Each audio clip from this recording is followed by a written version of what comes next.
जय हिंद दोस्तों, स्वागत है आप सभी का आपके अपनी यूट्यूब चैनल पर।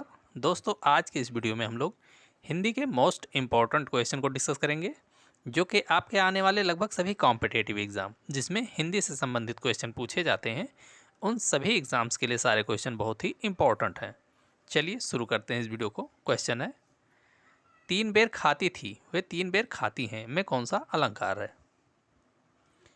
इस पंक्ति में अलंकार की अगर बात करेंगे तो ऑप्शन बी राइट हो जाएगा, यमक अलंकार। यहाँ पर बेर शब्द 2 बार प्रयोग हुआ है और हर बार इसका अर्थ अलग अलग है। एक बेर का अर्थ यहाँ पर बेर फल से है और एक बेर का अर्थ यहाँ पर कितनी बार खाना है उससे है, यानी कि हर बार इसका अर्थ अलग अलग है।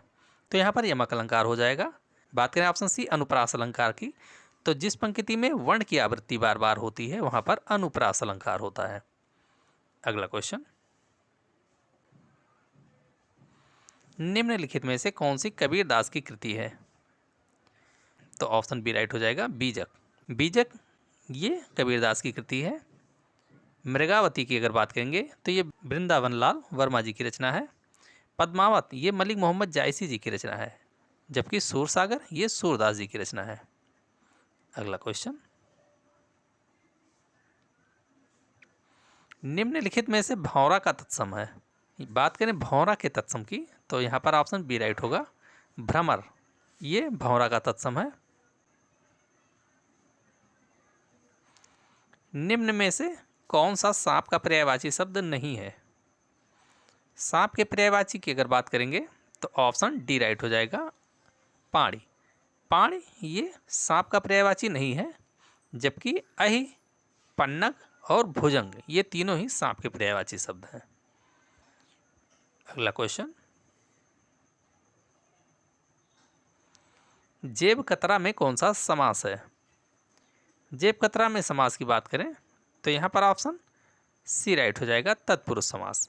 समास कुल 6 प्रकार के होते हैं। बात करें जेब कतरा की, इसमें कौन सा समास है, तो यहाँ पर ऑप्शन सी राइट होगा, तत्पुरुष समास। और इसका अगर सामासिक विग्रह देखें तो जेब को कतरने वाला, इस प्रकार इसका सामासिक विग्रह होगा, जिसका समास करने पर को का लोप होता है और उत्तर पर प्रधान होता है। और जिस समास में उत्तर पर प्रधान होता है वहाँ पर तत्पुरुष समास होता है। अव्ययी भाव समास की अगर बात करेंगे तो जिस समास में पूर्व पद अव्यय या उपसर्ग हो वहाँ पर अव्ययी भाव समास होता है।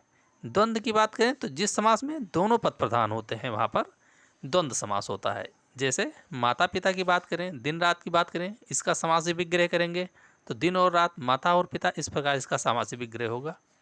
बात करेंगे द्विगु समास की, तो जिस समास में पूर्व पद संख्यावाची विशेषण हो और समस्त पद मिलकर किसी समूह या समाहार का बोध कराते हैं वहाँ पर द्विगु समास होता है। अगला क्वेश्चन, नाक का बाल होना मुहावरे का अर्थ है। नाक का बाल होना मुहावरे का अर्थ प्रिय होना, ऑप्शन ये राइट हो जाएगा। नेक्स्ट क्वेश्चन, कठिन काव्य का प्रेत के नाम से किस कवि को जाना जाता है। कठिन काव्य का प्रेत के नाम से केशवदास को जाना जाता है, ऑप्शन बी राइट हो जाएगा। पुष्टि मार्ग का जहाज के नाम से सूरदास को जाना जाता है। अगला क्वेश्चन, निम्न में से कौन सा तद्भव तत्सम शब्द सही सुमेलित नहीं है। यहाँ पर सही सुमेलित नहीं पूछा जा रहा है तो ऑप्शन ये राइट होगा, सहेली का तत्सम सांस नहीं होता है।